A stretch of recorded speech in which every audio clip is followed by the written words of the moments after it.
This one might be a little more interesting than my survey meter. This is my civil defense, well, Lionel, it's badged, CDV-700 Geiger counter. I'll get right to the point. I think you know what one of these can do. It detects radiation, alpha, beta, no gamma, only alpha, beta. So this wouldn't be a good way to detect if something's actually radioactive or not. There's better meters, but you know, for the time, this is what people were using. There's the Geiger molar tube. It's connected to a piece of coaxial cable, and it has a shield. Let me show you. There's a lot of cables coming out of this thing. This shield opens and closes. You can see it here. It protects the tube. So you store it like this, open it up. Pretty straightforward. It's open. This is the instrument that you use you put it close to your source of radiation, and this will measure it. Headphone plug is optional. Headphone is optional. Looks like one of these. It's very basic. It doesn't fit your head very well. It stays on your head, I'll give you that, but that's all it does. And it sounds like crap, but it clicks. That's all that matters. And actually, here, this is something I found interesting. Hang on. The headphone is no standard headphone. It's just an electromagnet. The output of this Geiger counter is so powerful that what it's doing is this magnetic plate here, well, not magnetic, but ferrous, is affected by the electromagnet that's inside. So when there is ever a click, it makes this plate jump. So it's no means hi-fi, but this has no property of being, so put that back together. And it uses a very unique, cross-threading it. My grandpa once said, if it jams, force it. If it breaks, it needed replacement anyway. It uses a very unique headphone connector. You won't see this in a lot of places. Not your standard headphone connector. Here's the female side here. So anyway. Here, let's make this thing work, huh? Okay. There's a couple different, God, this thing is a lot of crap. There's a couple sensitivities you can use. There's ×1, ×10, and ×100 here. 1, 10, 100.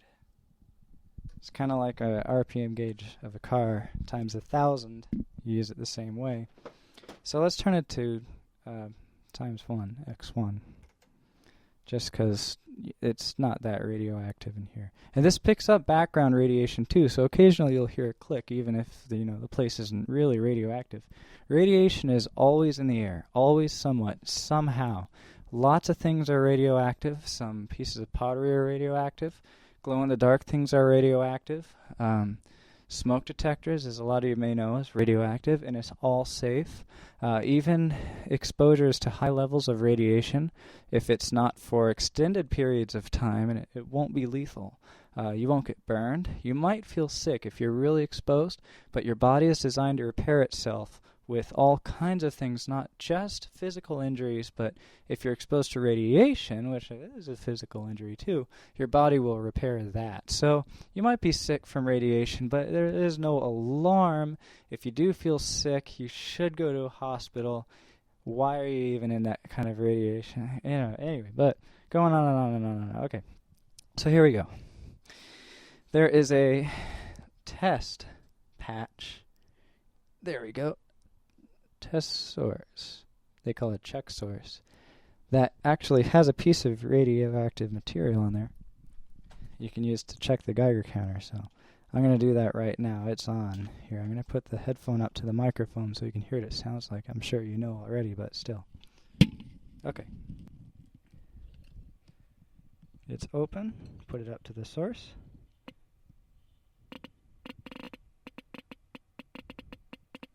And as you see, the meter is moving. Let me move it closer to you. Again, a lot of cables. I'm not really prepared for this. There we go.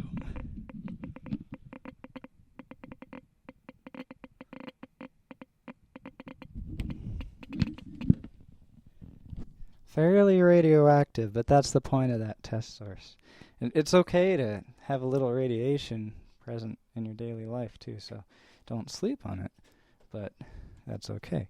Another thing I want to share with you is this voltmeter. Back in the day, and even now, tritium was used. Tritium is kind of like glow in the dark, only it glows all the time.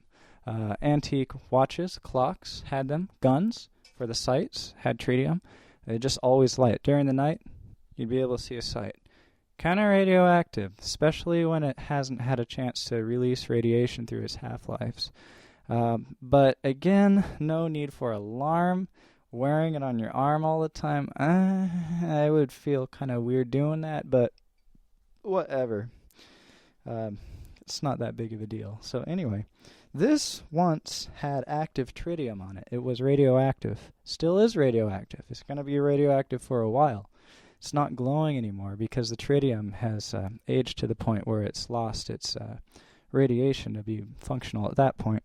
But still, it still has radioactive properties.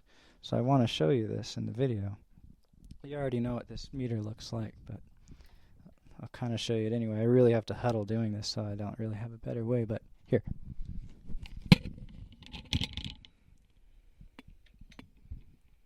So here's this.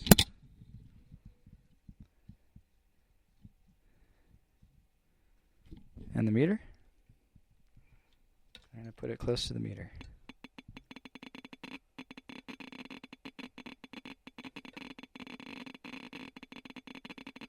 I don't know if you can see this.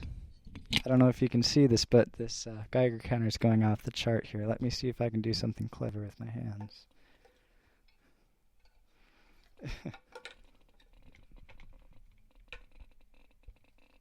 There. There. Let me turn this to times 10.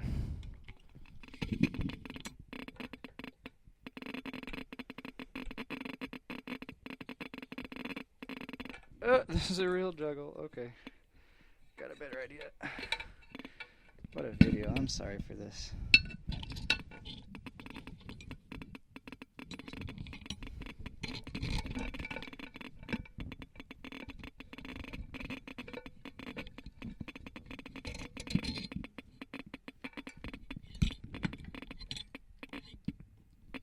I'm doing no good. Okay, one more shot.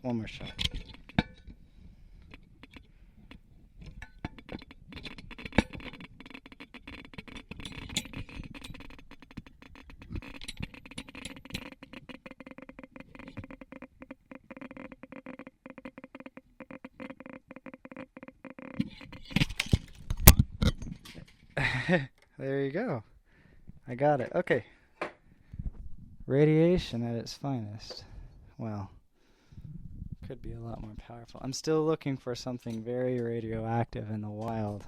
Hopefully I'll find it. A lot of people look for old stuff, but it's not necessarily old stuff that's radioactive. There's a lot of new stuff too, but UN regulations proceeds with caution. So stuff from the atomic age, you look it up on Wikipedia, you might be able to find some things. But one of these runs you about $80 to $100 on eBay. You might get it for cheaper. They're fun to have. They're really fun to have. Search your house, search your grandma's house, search whatever. Look for some radioactive stuff, and then you can tell them all about it. It's all very fascinating.